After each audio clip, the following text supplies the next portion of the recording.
사무엘하 6장 1절로부터 11절까지 우리 한 절씩 교독하고 11절은 함께 읽겠습니다. 다윗이 이스라엘에서 뽑은 무리 3만 명을 다시 모으고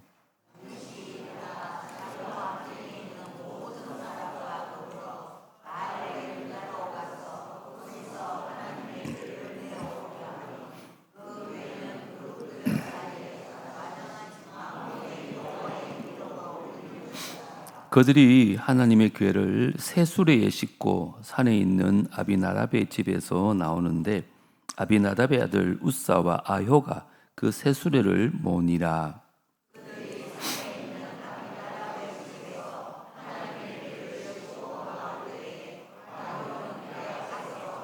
다윗과 이스라엘 온 족속은 잣나무로 만든 여러 가지 악기와 수금과 비파와 소고와 양금과 제금으로 여호와 앞에서 연주하더라.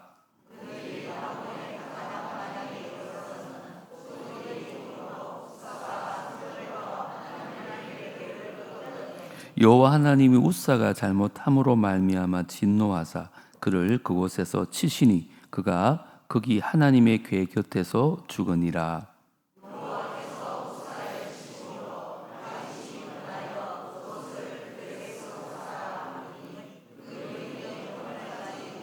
다윗이 그날에 여호와를 두려워하여 이르되 여호와의 궤가 어찌 내게로 오리요 하고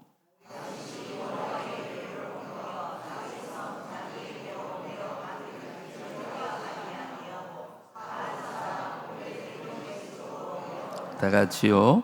여호와의 궤가 가드 사람 오벳 에돔의 집에 석 달이 있었는데 여호와께서 오벳 에돔의 온 집에 복을 주시니라. 아멘. 오늘의 말씀의 제목은 다윗의 실패와 오벳 에돔의 축복이라는 제목으로 말씀을 좀 나누려고 합니다. 이제 오늘부터 사무엘하 6장을 살펴보게 될 터인데요. 우리 사무엘하 1장부터 5장까지의 내용을 한 문장으로 요약하면 5장 10절로 요약할 수 있습니다. 다 같이 한번 읽겠습니다. 시작. 만군의 하나님 여호와께서 함께 계시니 다윗이 점점 강성하여 가니라. 아멘. 그동안 도망자로 살았던 이 다윗이 사울 왕이 죽은 후에 헤브론에서 유다의 왕이 되어서 7년 반 동안 다스립니다. 이스보셋을 왕으로 세운 북이스라엘 11지파가 다윗을 대적했지만 하나님이 함께 하셔서 북이스라엘이 스스로 찾아와서 다윗을 이제 통일 왕국의 이스라엘의 왕으로 기름을 붓습니다. 이것을 본 블레셋이 위기의식을 느끼고는 2번씩이나 쳐들어옵니다. 하지만 하나님의 초자연적인 방법으로 은혜로 다윗의 군대가 대승을 거두게 됩니다. 이제 블레셋과의 전쟁이 마친 다음에 다윗은 통일 이스라엘을 신앙적으로 연합하기 위해서 하나님의 궤를 수도인 예루살렘으로 가져와야겠다 이런 생각을 하게 됩니다. 과거 엘리 제사장 시절에 이스라엘은 블레셋과의 전쟁 가운데 전쟁에 패하고 맙니다. 그리고는 이제 우리가 언약궤를 가지고 나가면 승리하겠지 그러고는 언약궤를 마치 부적처럼 생각하면서 전쟁에 나갑니다. 그때 전쟁에 패하기도 하고 언약궤마저 빼앗기고 맙니다. 그 후에 이 언약궤를 자기들의 신전의 전리품으로 진열해 놓습니다. 하나님을 모독하는 것이죠. 그때 하나님께서 블레셋 사람들의 큰 재앙을 내리십니다. 그래서 그들이 두려워서 이 언약궤를 다시 이스라엘로 보내고 맙니다. 그런데 하나님의 임재를 상징하는 이 귀한 언약궤를 사울 왕은 대수롭지 않게 여기고 가져오기를 생각지도 않았습니다. 그런데 이 다윗이 왕이 되고는 이스라엘의 영적 회복을 위해서 언약궤를 예루살렘으로 가져오기로 결정하고 이 일에 열심을 보였습니다. 그런데 다윗의 거룩한 열심은 아무 열매도 맺지 못하고 우사의 죽음이라는 엄청난 비극으로 끝이 나고 맙니다. 혹시 여러분도 선한 목적을 위해서 열심히 노력했지만 실망스러운 결과로 인해서 당황하고 낙심했던 적은 없습니까? 오늘 말씀을 통해서 이 다윗의 엄청난 노력에도 불구하고 왜 그것이 실패로 돌아갔는지를 살펴보려고 합니다. 그래서 하나님 앞에 무엇이 더 중요한지를 발견하고 그것을 추구하고 그래서 아름다운 열매를 맺는 저와 여러분의 삶이 되어질 수 있게 되기를 주의 이름으로 축복합니다. 먼저 내 생각이 아니라 하나님의 뜻이 중요합니다. 1절, 2절을 제가 다시 한번 읽어드릴 터인데 잘 보십시오. 다윗이 이스라엘에서 뽑은 무리 몇 명요? 3만 명을 다시 모았습니다. 다시 일어나 자기와 함께 있는 모든 사람과 더불어서 발레 유다로 가서 거기서 하나님의 궤를 메어오려 하니 그 궤는 그룹들 사이에 좌정하신 만군의 여호와의 이름으로 불리는 것이라. 다윗이 통일 이스라엘의 왕이 되고 난 후에 가장 먼저 한 일이 하나님의 법궤를 옮기는 일이었습니다. 자기를 이스라엘의 왕으로 세우신 하나님께서 통일 이스라엘의 운명도 좌우하심을 그는 믿고 있었습니다. 그래서 하나님의 임재를 상징하는 법궤를 예루살렘으로 가져오는 일을 그는 첫 번째 과업으로 삼았던 것입니다. 얼마나 귀한지 모릅니다. 자, 그런데 하나님의 언약궤를 옮겨오기 위해서 몇 명을 동원했다 그랬죠? 3만 명입니다. 여러분, 하나님의 법궤가 얼마나 크길래 3만 명이나 동원한 걸까요? 제가 사진을 준비했는데요. 하나님의 법궤는 길이가 고작 110cm, 그리고 넓이와 높이가 고작 60cm 밖에 안 됩니다. 이 작은 상자 하나 옮기기 위해서 지금 3만 명이 동원되어집니다. 뿐만 아니에요. 3절부터 보세요. 그들이 하나님의 궤를 어디에 실었어요? 새 수레에 싣고는 산에 있는 아비나답의 집에서 나오는데 아비나답의 아들 우사와 아효가 그 새 수레를 몰았습니다. 그들이 산에 있는 아비나답의 집에서 하나님의 궤를 싣고 나올 때 아효는 궤 앞에서 가고 다윗과 이스라엘 온 족속은 뭐 했다고 그래요? 잣나무로 만든 여러 가지 악기와 수금과 비파와 소고와 양금과 제금으로 여호와 앞에 연주했다고 합니다. 다윗은 하나님의 궤를 운반하기 위해서 최첨단 새수레를 주문 제작합니다. 그리고는 그동안 법궤를 보관했던 이 아비나답의 두 아들 우사와 아효를 수레를 모으는 자로 임명을 합니다. 그리고는 여러 악기를 연주하는데 소위 대형 오케스트라를 동원해가지고 온 이스라엘 백성들이 춤을 추면서 뛰어노는 전 국가적인 성대한 축제로 만든 것입니다. 자, 여러분 어떻게 생각하세요? 이 모든 것을 준비하기 위해서 다시 얼마나 열심히 노력했겠어요? 또 경비는 또 얼마나 많이 들었겠습니까? 그럼에도 불구하고 참 불행하게도 이 다윗의 법궤 운반의 시도는 우사의 죽음과 함께 실패로 돌아가고 맙니다. 그 이유가 뭘까라는 것입니다. 그동안에 우리가 읽었던 본문에 보면 다윗은 큰일이 있을 때마다 가장 먼저 뭘 했다고 그랬죠? 하나님의 뜻을 물어왔었습니다. 블레셋이 쳐들어왔을 때도 하나님 나가서 싸울까요? 연거푸 2번이나 물어봤습니다. 근데 오늘 본문을 보십시오. 법궤를 옮겨올 때 다윗이 하나님께 묻더라는 말이 없습니다. 다윗은 자신의 뜻이 너무나 분명했기 때문에 하나님도 당연히 이것을 원하실 거라는 생각을 합니다. 그래서 하나님께 묻지도 않고 따지지도 않고 이 일을 추진합니다. 근데 또 놀라운 게 뭔지 압니까? 역대하 13장에 보면 다윗은요, 이 큰 행사를 준비하면서 사람들의 뜻을 묻고 그들의 동의를 얻어서 이 일을 진행합니다. 하지만 정작 하나님의 뜻은 묻지 않았다는 것입니다. 왜요?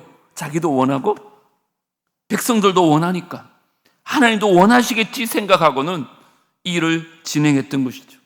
그리고는 이 일을 성공적으로 치르기 위해서 인간적인 모든 열심을 다 동원합니다. 3만 명의 군대와 오케스트라를 조직하고 새 수레를 만들고 모든 걸 준비했지만 결과는 처참한 실패로 돌아가고 맙니다. 혹시 여러분도 내가 원하고 주위 사람도 원하니까 하나님도 원하시겠지 간주하고 여러분 생각으로 추진하고 있는 일은 없습니까? 그 일에 아무리 많은 사람들이 동원되어지고 아무리 신나는 풍악이 울려 퍼진다 할지라도 하나님이 원하시지 않는 일이라면 그 일은 반드시 실패하고 말 것입니다.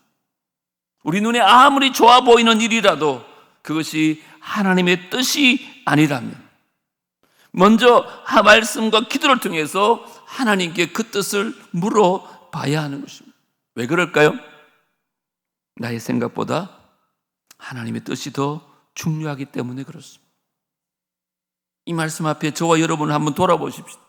요즘 여러분은 많은 시간과 열심을 쏟아붓는 일이 무엇입니까? 그 일이 여러분이 원하시는 일이었습니까? 아니면 정말 하나님이 원하시는 일입니까? 물어보기나 했습니까? 그 많은 시간과 더 많은 노력을 투자하기 전에 일이 과연 하나님이 원하시는 일인지 하나님께 물어보시기 바랍니다. 그리고 만약에 아니라고 하시면 과감하게 지금이라도 노력을 멈추십시오. 먼저 하나님께 묻고 다시 시작하는 저와 여러분 되어지기를 주님을 축복합니다. 기억하십시오. 다윗이 틀린 일을 한 것이 아니에요. 옳은 일을 한 것입니다. 하지만 문제는 하나님의 말씀을 쫓아가는 것이 아니라 자기 방식대로 했다는 것입니다. 이것이 우리의 모습일 때가 너무 많습니다. 두 번째입니다. 따라합니다. 내 방법이 아니라 하나님 말씀이 중요하다. 6절과 7절을 보십시오. 그들이 이제 나곤의 타작마당에 이르렀습니다. 근데 갑자기 소들이 막 뛰므로 우사가 손을 들어서 하나님의 궤를 붙들었습니다. 여호와 하나님이 우사가 잘못함으로 말미암아 진노하사 그를 그곳에서 치시니 그가 거기 하나님의 궤의 곁에서 어떻게 됐어요? 죽었다고 말합니다. 수레가 나곤의 타작마당에 이르렀을 때에 왠지 모르지만 소들이 놀라서 뛰기 시작합니다. 수레가 막 흔들렸겠죠. 그래서 하나님의 궤가 떨어질 뻔한 거예요. 그래서 수레 옆에 있던 우사가 무의식 중에 그 궤를 붙잡습니다. 그런데 그가 거기에서 즉사하고 맙니다. 많이 들으셨던 이야기겠지만 이 모습만 본다면 여러분 어떤 마음이 드십니까? 아이고 하나님 해도 너무 하시지 않습니까? 지금 떨어지지 말라고 붙잡았을 뿐인데 왜 우사를 죽음으로 심판하셨는가? 우린 의아해할 수 있습니다. 그런데 이미 하나님께서는 민수기 4장 15절에 경고하신 적이 있습니다. 진영을 떠날 때에 아론과 그의 아들들이 성소와 성소의 모든 기구를 덮는 일을 마치거든 누가요? 고핫 자손들이 와서 메어야 됩니다. 그러나 성물을 어떻게 알아요? 만지지 말라 그랬어요. 왜요? 만지면 그들이 죽기 때문에. 뿐만 아니라 해방 물건 중에서 이것들은 고핫 자손이 어떻게 하라고요? 매일 것이며 라고 말합니다. 자 보세요. 하나님의 성소의 기구를 옮길 때 꼭 지켜야 될 세 가지가 있습니다. 첫 번째는 레위인 가운데서도 고핫 자손들이 옮게 됩니다. 두 번째는 하나님의 언약궤는 장대에 끼어가지고 어깨에 메어 나르라고 합니다. 세 번째 마지막은 성물을 절대 만지면 안 된다. 왜요? 만지면 죽는다고 얘기합니다. 자, 다윗이 이 말씀을 무시하고 고핫 자손이 아닌 우사와 아효에게 일을 맡깁니다. 또한 어깨에 매지 아니하고 소각근은 새수레에 운반을 합니다. 그리고 우사도 그것을 손을 뻗어 만지고 맙니다. 자, 세 가지 명령 가운데 몇 가지를 어겼습니까? 세 가지 모두 다 어겼습니다. 다윗은 아마도 이 새로 개발된 최첨단 새수레가 최신형이니까 더 빨리 더 효과적으로 옮길 수 있다고 생각했을 것입니다. 아유 뭐 어깨에 메어 나르나 수레에 실어 나르나 그게 무슨 상관이야. 그냥 잘 옮기기만 하면 되지, 이런 생각을 했던 것이죠. 나는 더 효과적인 방법을 쓸래. 그런 인간적인 생각을 앞세움으로 문제의 원인을 제공한 것입니다. 우사도 그 이름이 뜻이 힘입니다. 힘. 어떤 의미일까요? 하나님 말씀대로 하지 아니하고 자기의 힘으로 하려고 했을 때 죽임을 당하게 된다는 것을 의미적으로 말씀하고 있는 거예요. 자, 여러분 보십시오. 다윗도 우사도 아무리 선한 의도로 하나님 말씀을 어겼다 할지라도 그 불순종에 대한 형벌은 피할 수가 없더라는 것입니다.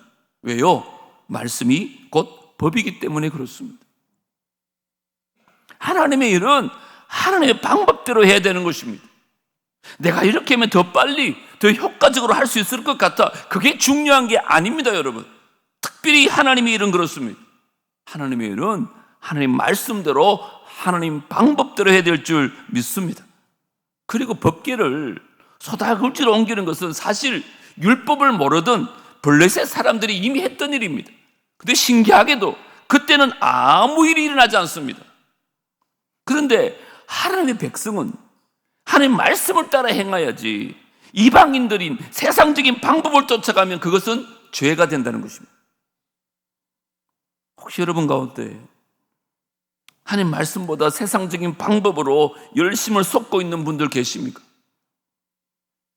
하나님은 세상의 지혜로 큰 열매 맺는 약삭 빠른 사람을 찾으시는 것이 아니라 겸손히 하나님 말씀에 순종하는 충성된 일꾼을 찾으시는 줄 믿습니다. 오늘 만약에 하나님 말씀을 무시하고 여전히 세상의 방법으로 열심을 다하는 분이 계시다면 오늘 회개하고 말씀에 순종하는 삶을 사시기 바랍니다. 우사의 사건은 단순한 실수가 아니라 하나님의 거룩함을 가볍게 여긴 죄 문제였습니다. 하나님은요, 우리를 사랑하시지만 동시에 거룩하신 분이십니다. 어느 시대를 사는 저와 여러분, 하나님 말씀을 가볍게 여기지 않는 우리 모두가 되어지기를 주님을 축복합니다. 세 번째, 마지막으로 내 힘이 아니라 하나님의 은혜가 더 중요합니다. 8절과 9절을 같이 한번 읽어볼까요? 시작. 여호와께서 우사를 치심으로 다윗이 분하여 그곳을 베레스 우사라고 부르니 그 이름이 오늘까지 이르니라. 다윗이 그날에 여호와를 두려워하여 이르되 여호와의 궤가 어찌 내게로 오리요 하고. 하나님의 궤를 예루살렘으로 옮기려는 그 자신의 계획이 수포로 돌아갑니다. 다윗은 자신의 잘못된 판단으로 일이 망치게 된 것에 대해서 후회하기도 하고 분해하기도 했다고 말합니다. 내가 이렇게 열심히 했는데, 내가 이렇게 노력했는데 왜 이렇게 일이 망쳐지는 걸까? 그리고 하나님을 두려워하는 마음을 갖기 시작합니다. 그래서 감히 이 여호와의 궤를 예루살렘으로 가져오지 못하고 11절에 보면 뭐라 그래요? 여호와의 궤가 가드 사람 오벳 에돔의 집에 석 달을 있었는데 여호와께서 오벳 에돔과 그의 온 집에 복을 주셨다고 말합니다. 자, 우사에게 이 죽음을 가져다 준 이 무시무시한 여호와의 궤를 가져갈 수가 없어서 근처에 있는 집의 문을 두드립니다. 열어보니까 다윗이에요. 우사가 죽었던 이 궤를 왜요? 이거 아직 가져갈 때가 아닌 것 같아요. 당신이 좀 맡아주겠어? 물어보겠습니다. 여러분 같으면 방금 사람이 죽어간 이 무시무시한 법궤를 받아들이겠습니까? 잘못하다가는 만지면 적사할 줄 모르는데요. 어른들은 몰라도 아이들이 만약에 술래잡기 하다가 어떻게 해서 만지면 죽을지도 모르는데요. 다윗도 무서워서 가져가지 못한 이 언약궤를 여러분 집에 모셔드리겠느냐는 말이에요. 이건 쉬운 일이 아닙니다. 이게 실제로 우리 인생에 다가오면 거의 모든 사람이 아니라고 말할 것입니다. 그런데 오벳에돔은 아무 저항 없이 여호와의 법궤를 자기 집으로 받아들입니다. 그리고는 하나님은 언약궤가 그의 집에 머무는 동안 그와 그의 집에 복을 주셨다고 성경은 말하고 있습니다. 그 당시 아무도 원치 않았던 하나님의 법궤였지만 그는 자신을 부인하고 하나님을 섬기는 일에 최선을 다했을 때 우리 하나님께서 오베데돔 자신뿐만 아니라 온 가족들에게 엄청난 복을 부어주신 것입니다. 여러분, 하나님은요, 자신의 생각을 내려놓고 이렇게 하나님의 영광을 위해서 헌신하는 자에게 복을 주시는 분인 줄 믿습니다. 우리 예수님 마가복음에 이런 말씀하신 적이 있어요. 예수께서 이러시되 내가 진실로 너희에게 이르노니 나와 복음을 위하여 집이나 형제나 자매나 어머니나 아버지나 자식이나 전토를 벌인 자는 현세에 있어 집과 형제와 자매와 어머니와 자식과 전토를 100배나 받되 박해를 겸하여 받고 내세에는 영생을 받지 못할 자가 없을 것이다. 이렇게 말합니다. 놀랍죠? 자신을 부인하고 그 하나님 뜻을 따르는 일에 박해가 따릅니다. 하지만 그와 함께 하나님의 축복도 100배나 임한다고 분명히 말하고 있습니다.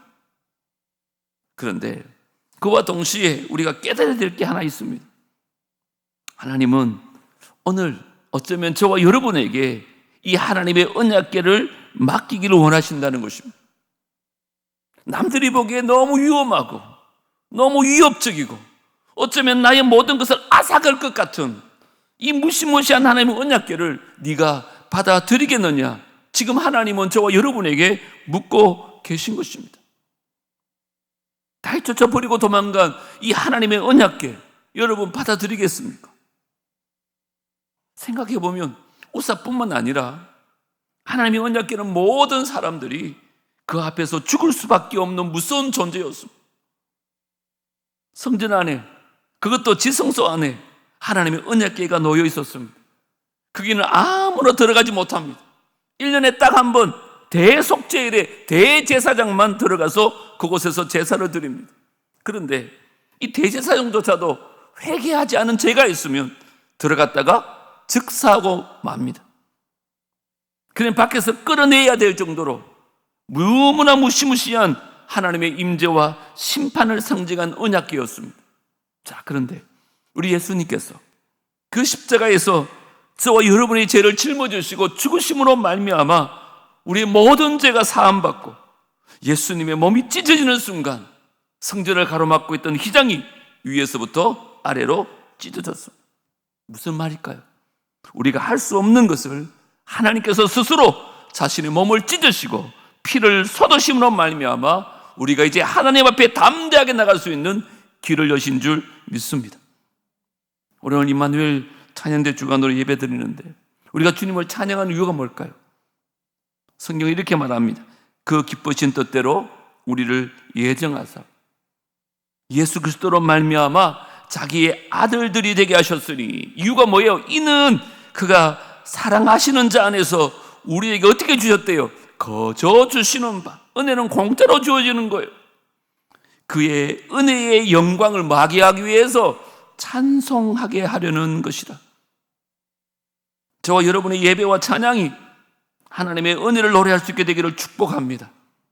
그래서 찬양은 단순한 입술의 노래가 아니라 신앙의 고백이고 하나님의 은혜에 대한 감사의 표현입니다. 찬양은 내 노래 잘하는 거 자랑하려는 게 아니에요, 여러분. 제발 그러지 마세요. 부족하고 연약한 나를 끝까지 붙드시고 인도하신 하나님의 은혜를 높이는 것이 찬양인 줄 믿습니다. 거저 주신 바 그의 은혜의 영광을 참여할 수 있는 우리 임마누엘 찬양대와 우리 모두가 되어지기를 주 이름으로 축복합니다. 이제 말씀을 좀 맺으려고 합니다. 오늘 다윗의 실패는 열심히 부족해서가 아닙니다. 하나님 뜻보다 자기 생각을 앞세웠기 때문입니다. 우리가 교회 일할 때 이런 실수를 범할 때가 얼마나 많은지 모릅니다. 하나님 뜻을 묻지도 않습니다. 그저 내 생각이 바른 대로, 내 생각이 옳은 대로 그 일을 행하려고 합니다. 지극히 위험한 일입니다. 뿐만 아니라 오베데돔은 자신의 계산과 두려움보다 하나님의 임재를 선택했고 하나님의 복을 경험했습니다. 여러분, 두 갈래의 길이 있습니다. 어떤 길을 가시겠습니까? 뭘 선택하며 사시겠습니까? 이제 우리 생각보다 하나님 뜻을 좀 앞세우십시다. 우리의 방법보다 하나님 말씀을 좀 붙드십시다.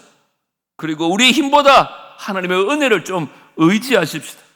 그래서 우리의 예배와 우리의 찬양이, 우리의 기도가, 우리의 삶 전체가 하나님의 은혜를 찬송하는 아름다운 고백이 되어지기를 주의 이름으로 축복합니다. 오늘 세 가지 꼭 기억하십시오.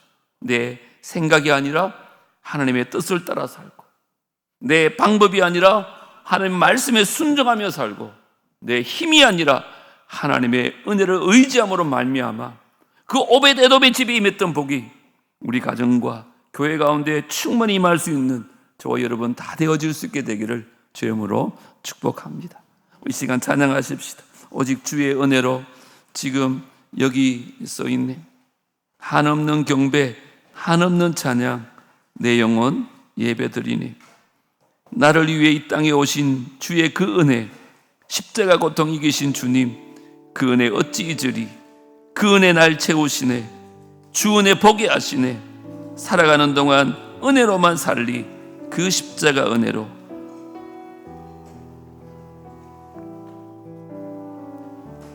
오직 주의 은혜로.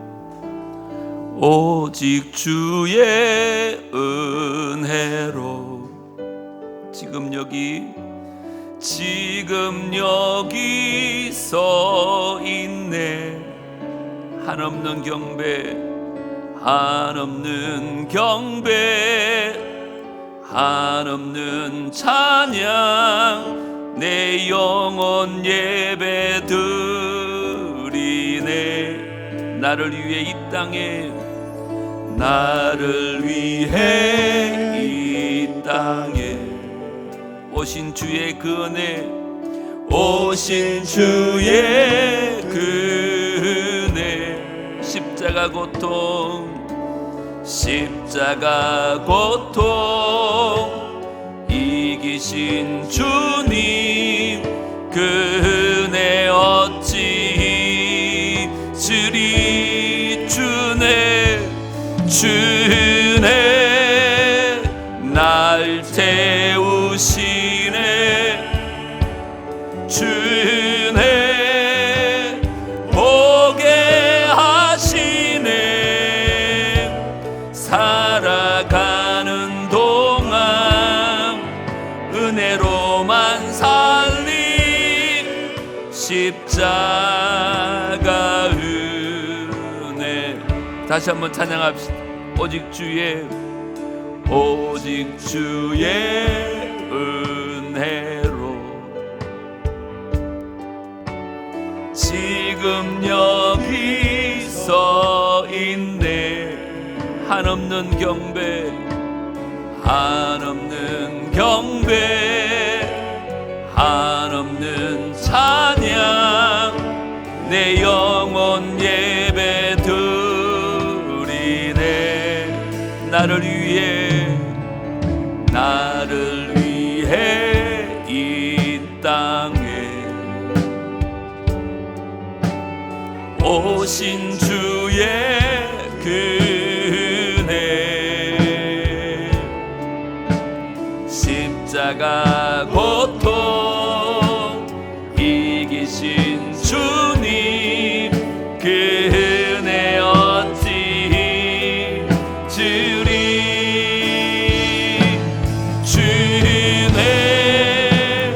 날 채우시네. 주네 보게 하시네. 살아가는 동안 은혜로만 살리. 십자가 주네 날 채우시네. 주네 날 채우시네. 주네 보게 하시네. 살아가는 동안 은혜로만 살리. 십자가. 다시 한번 찬양합니다. 주 은혜로 날 채워주소서. 주네 날 채우시네. 주네